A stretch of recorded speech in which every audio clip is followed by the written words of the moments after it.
Hey, how's it going guys? JaySea here, and today we have a game on Jax in lower elo against Shen. So op.gg runes and masteries will be on the screen. So I have a little bit of a situation here. You guys might have noticed that those that watch my videos consistently will notice I was missing in the past 2 days, and that was because during the weekends everyone is home and everyone's using the internet, so my ping will be at about 100, like 30 to 100, so I'll be getting some pretty bad lag.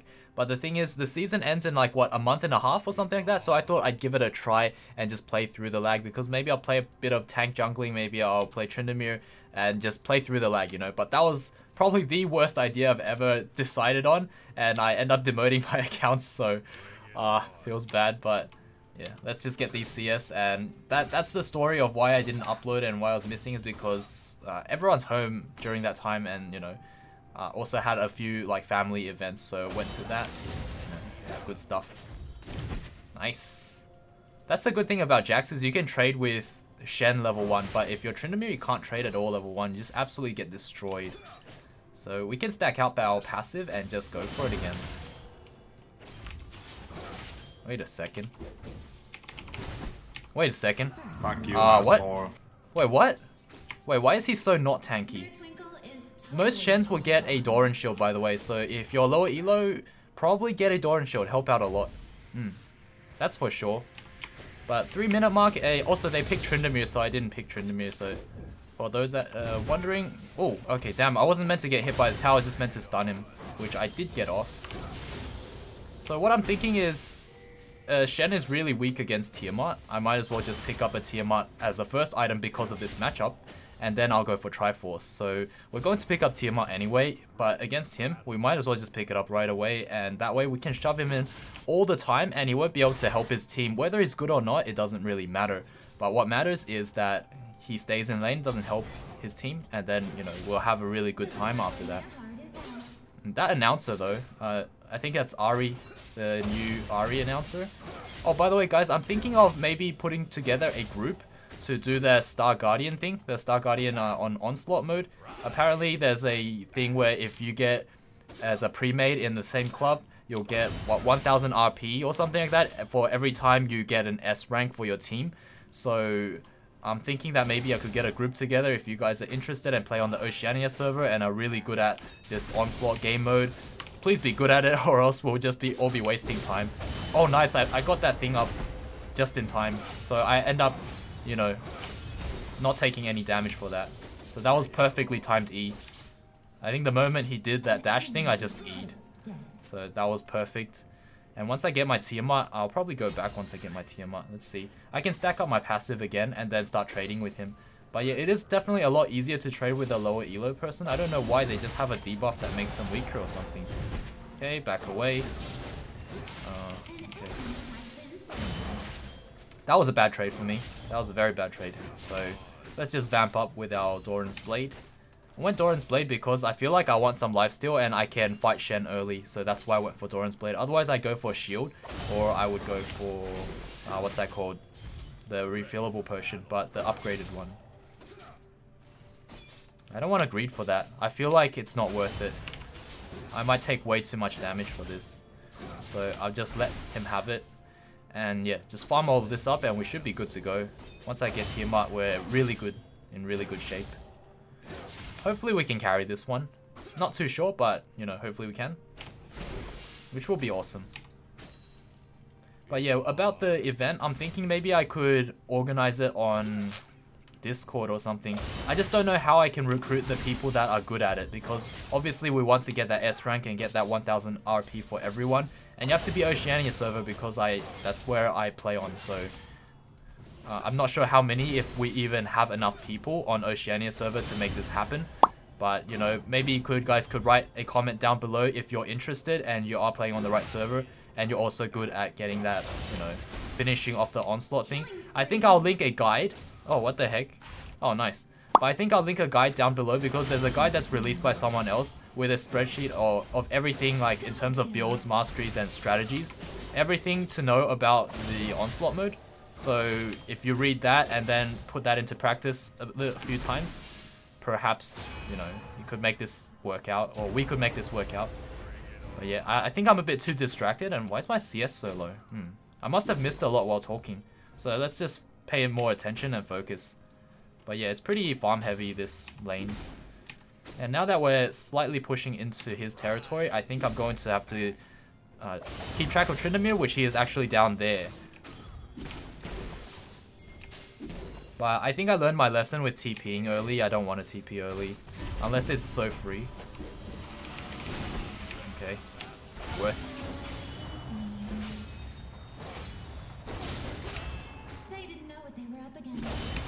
I'll just push this into tower and then I go back. I think that's the perfect thing to do. And that was nice that I could cancel his ult, so that was pretty good.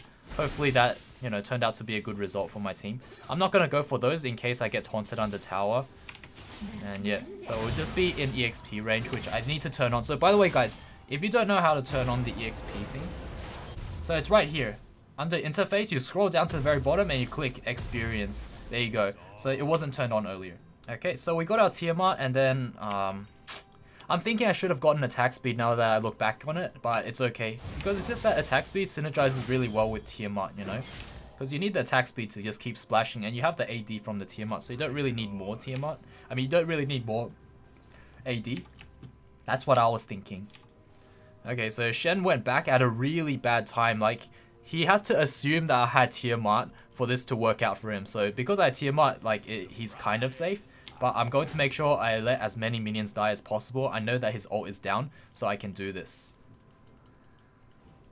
So the reason why I'm letting as many minions alive as possible is because I have Tiamat. So if I kill any, then it's going to push back right away.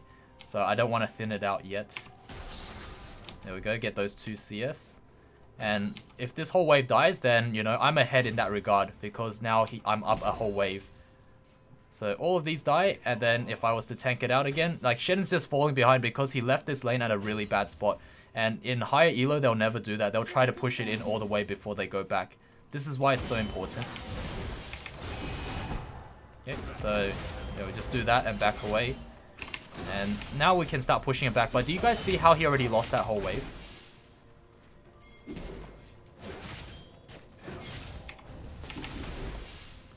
Okay, nice. Let's just get our third passive proc off on him because he's just standing there letting us hit him. He's just scared of me, so let's see. Can he tank it?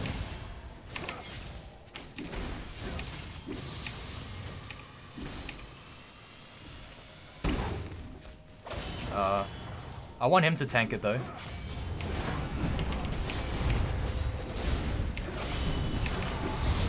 You asshole. Oh damn, okay.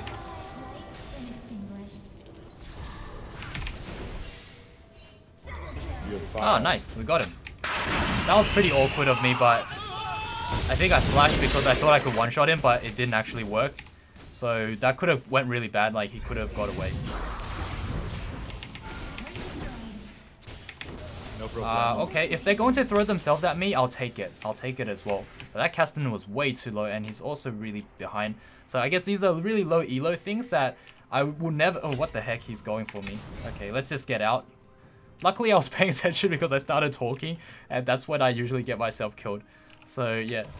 People will make really funny trades, make really strange decisions, and do all of these things. Like, that Rammus was about to do something funky. Like, he was about to let me tank. So that was something that, you know, I avoided a crisis by not letting him do that to me. Okay, so we still have our TP. Let's see, could we go in on this? Yes, we can. I think we can. Yeah, let's do it. He molested, murdered, and mutilated her. Okay, very nice. I only went in because I was very sure. Otherwise, I don't want to waste it. Okay, let's push out mid. They can push this out. But I want to eventually rotate back to top. Unless Rammus takes everything, then that'll be pretty sad. Yeah, very nice. Feels good. Especially because I was on such a long loss streak on my 2 accounts. Because I was playing on both my accounts during the weekend when I was playing through the lag. And to be honest, it wasn't completely lag. I felt like I played bad as well. Or maybe lag just brings the worst out of me. So I played really bad and then I became a monkey as well. And just lost like, what, 6-7 games in a row? Something ridiculous like that. I just couldn't win. You know, I think I even let a Yasuo on my team. That's how bad it got. You know, normally I would 100% dodge, but I let a Yasuo on my team and we lost. So that was like rip. But yeah, lower elo guys. There's definitely some things like, say if the game is too one-sided, the best you can do is help your bot lane, help your mid lane, get Rift Held, roam, and just do your best, right? But obviously not every game is winnable, so after being on such a long loss streak, I noticed there are super one-sided games that you just absolutely can't win. And, you know, those happen because you're not going to, even the best player can't win every single game out there, so they're still going to have losses. Whether you're Faker or was it Apto or whoever, the best player in the world that you can think of will always have losses as well. So that's something to keep in mind when playing in the lower elo and you feel like maybe you're inadequate. But sometimes it's just because, you know, it's just too one-sided. You do super well. You follow all the steps, like you help your bot lane. Well, in this game I didn't help anybody, but I'm saying like in certain games that you look back on and you think that, hey, there's no way I did bad, then you know what, don't let yourself get tilted. But also, if you lose a few of these kind of games where you think you didn't do anything wrong, make sure you don't keep playing, because that's what I thought was happening with when I was playing during the weekend. Is I thought I didn't do anything too wrong, so I think that I'm not tilted and I can keep playing. But that's not the case, because indirectly, somewhere in your mind, you'll still feel tilted. And whether you like to think about it or not, like even if you're conscious about it or not, you'll just have something in the back of your mind that will make you change your decision making, like even the slightest. And you know, that is tilt regardless of what you may or may not think at the time. So yeah, do not keep playing if you are on, say, a 2 or 3 game loss streak. It's most of the time, like 80% of the time, it's a bad idea. Just don't do it, because I fell into that trap and you know, I got my account demoted. But it doesn't really matter, just because the season's going to end soonish, like in a month and a half. So I'm going to be diamond regardless of anything, so whether I drop or not, it doesn't ultimately matter. But if I could get to Masters, you know, great. So I thought I'd just pound out a few games and give it a try. That Castellan won't dare. Yeah, that's right. That's what I thought. Okay, no. We back away. But yeah, that is my little synopsis of tilt, because I just went through a huge tilt streak and that was very saddening, very depressing, and they're fighting, so let's go and help. But yeah, I think this game's won because, not because I carried or anything, but I did win my lane pretty hard. But also I had pretty decent CS, and I think the idea behind it is very similar to Tryndamere.